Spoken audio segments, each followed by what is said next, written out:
dream started off with me in line to be judged by the Almighty God. I remember in my dream feeling very frightened as I moved up in line to be judged. And finally, it was my turn. I remember saying in my thoughts, "I don't deserve this. I don't deserve heaven, O Lord." I knew he heard my thoughts.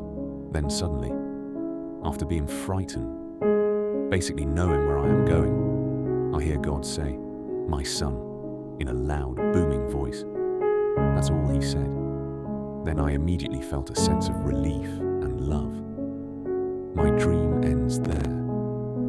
When I woke up later, it took me a while to remember, but I finally did.